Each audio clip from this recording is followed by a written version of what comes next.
Boa tarde, estamos de volta com o Senado agora. Você estava acompanhando a reunião da Comissão de Constituição e Justiça. Pode continuar assistindo a essa reunião pelo nosso canal www.senado.leg.br/TV.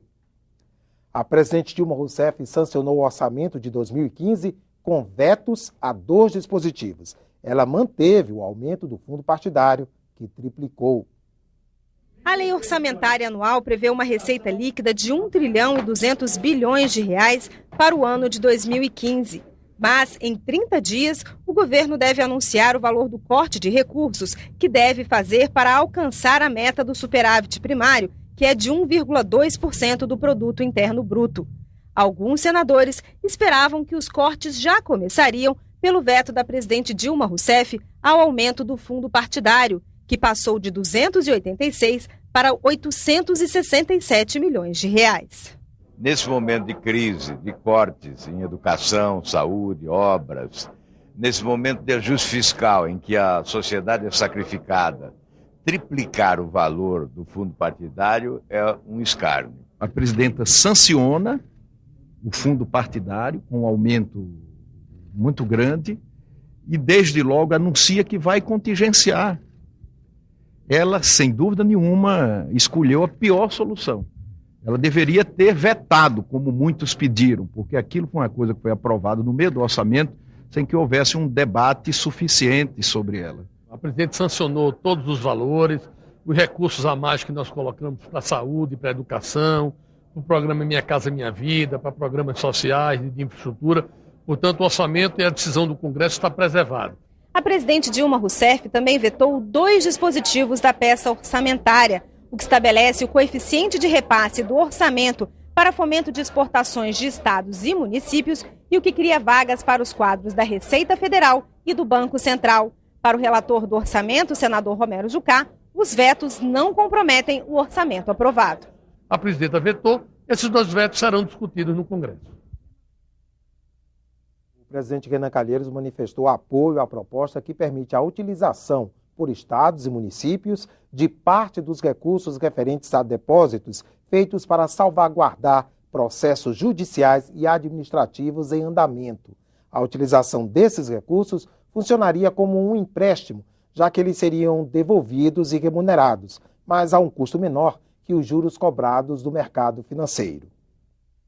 Isso não impacta o superávit, é uma solução criativa para os estados nesse cenário de ajuste e significa, em português, claro, uma participação do Congresso Nacional no sentido de soltar os estados que estão preocupados em função da brusca transição que tiveram que fazer. O fornecimento de energia elétrica no país foi tema de pesquisa realizada pelo Data Senado em parceria com a Universidade Americana de Colômbia. 1.166 brasileiros de todos os estados foram entrevistados por telefone entre os meses de fevereiro e março. 41% da oferta atual de energia são provenientes de fontes renováveis. A eólica e a solar vêm ganhando espaço desde a década de 70.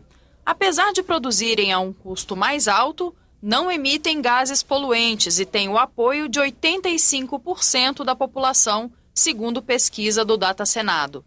56% apoiam os investimentos em hidrelétricas, que não poluem o ar, mas causam danos ambientais e para populações regionais. Já a energia nuclear, que gera resíduos tóxicos, é rejeitada por 65% dos brasileiros. 88% dos entrevistados manifestaram preocupação com a poluição do ar e 86% com as mudanças climáticas. Daí decorre que o Brasil precisa dar respostas de políticas energéticas que diminuam a poluição produzida. Então a gente encontrou um apoio maciço também de energia, do uso de fontes de energias limpas. Na apresentação da pesquisa, senadores se mostraram preocupados com o futuro da matriz energética brasileira.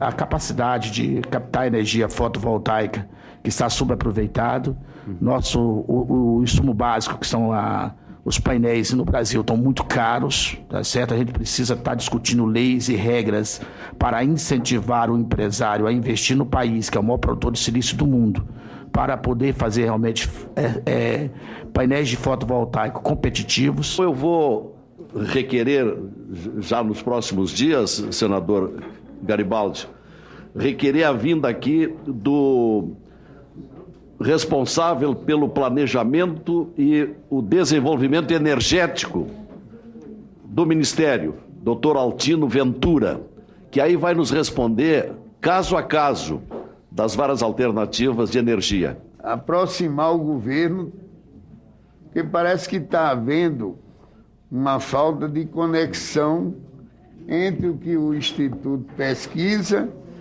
e o que o governo pode aproveitar dessa pesquisa. A Comissão de Infraestrutura aprovou 5 requerimentos, 2 deles para audiências públicas com ministros.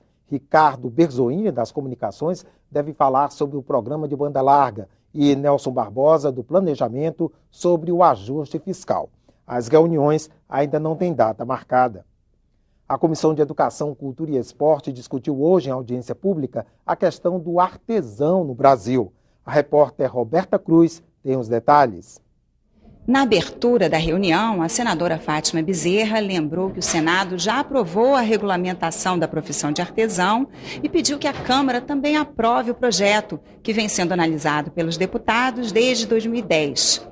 Um dos problemas da informalidade, apontado por todos os palestrantes, é que não se sabe ao certo sequer o número de artesãos em atividade, estimado em 8 milhões de brasileiros que movimentam cerca de 54 bilhões de reais.